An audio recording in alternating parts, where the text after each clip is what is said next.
Pour ne rater aucune de nos vidéos, n'oubliez pas de vous abonner et d'activer la cloche.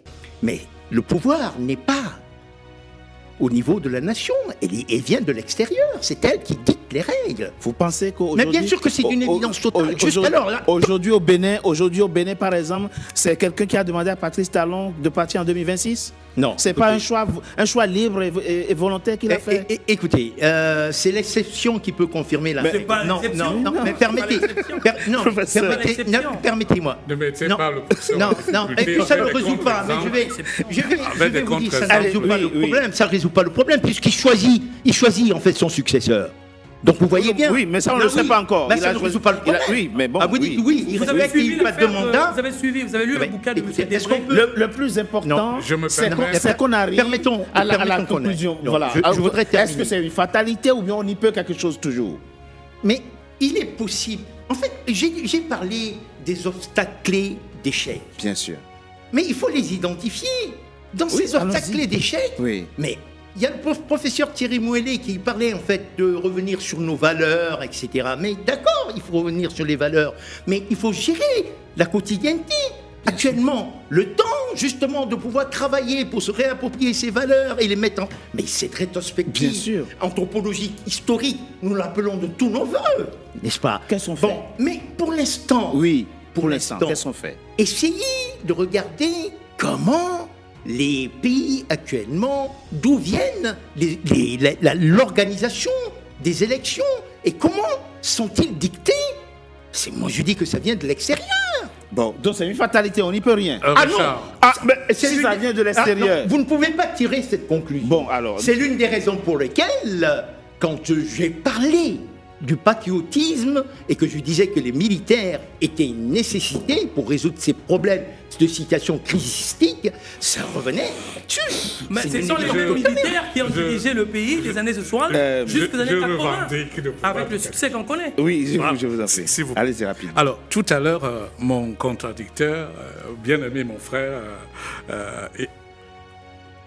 le nom m'échappe là tout de suite. Là. Thierry Manangou, Vivien Manangou. Voilà, Vivien disait que nous avons vécu pendant quelque temps la période des dictateurs. Qu'on soit bien clair, je n'appelle pas à la mise en place, n'est-ce pas, des dictateurs en Afrique. C'est-à-dire, non, parce que ce serait du binarisme primaire. Dans le genre, s'il n'y a pas de démocratie, il n'y a pas d'alternative à la démocratie que la dictature. C'est pas vrai.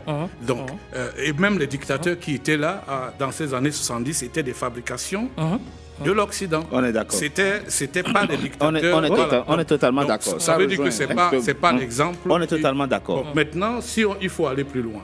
Il faut aller plus loin. Il y a une notion dans le système des organisations qu'on appelle la temporalité. La temporalité a 3 périodes. Le passé, le présent et l'avenir. Donc, si nous ne savons pas où nous allons, mais arrêtons-nous un instant et revenons sur le passé. Et le passé africain est très riche.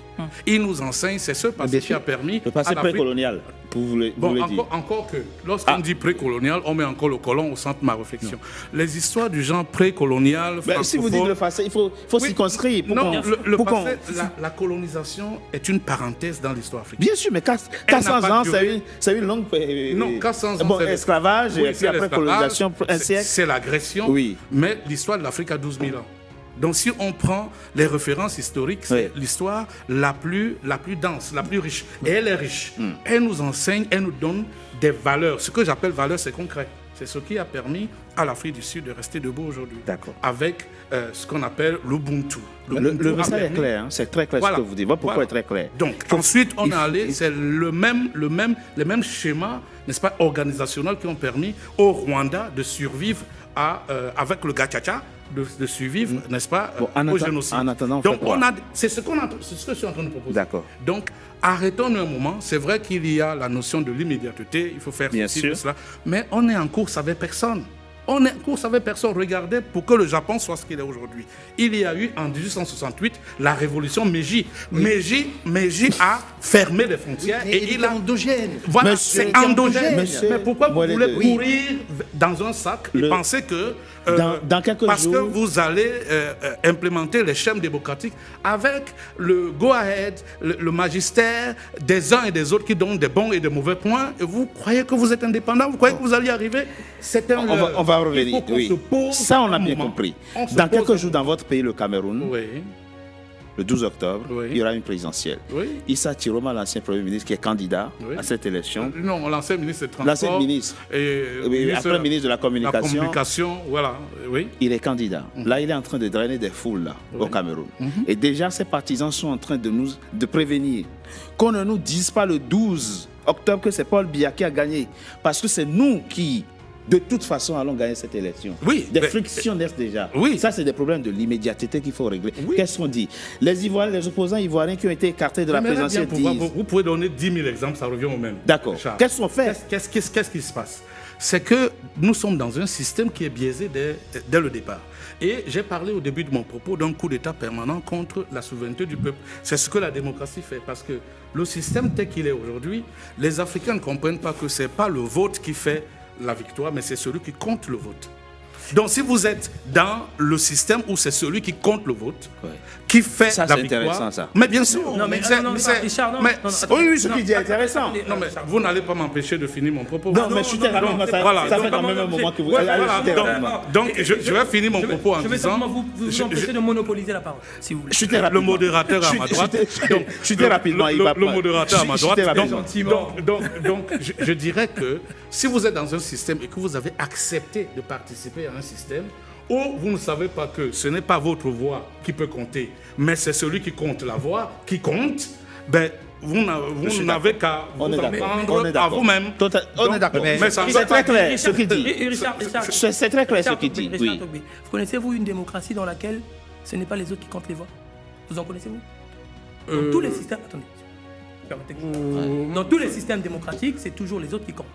Vous votez... Les Oui, mais ça Alors, dépend donc de... la Les question- autres, là, c'est qui? Ça dépend de comment les autres... Non, mais D'où- quelquefois, c'est l'administration. Oui, C'est bien dans ce sûr, pays. bien sûr. Dans On est ce d'accord. pays. Donc, On est ce que je d'accord. veux dire, On est ce que d'accord. je veux dire, C'est pas attendez, l'administration. Si, c'est l'administration qui organise, Oui. qui compte les Bon, votes. en l'occurrence, Ce que je dans veux les dire, pays européens, en et tout cas. Oui, et ce que j'ai dit tantôt, pourquoi au Sénégal, pourquoi au Bénin, on a eu des élections et des alternances dans ces pays, c'est parce que la question se pose au niveau de la transparence du processus électoral Oui. et notamment du choix des hommes qui sont chargés de comptabiliser.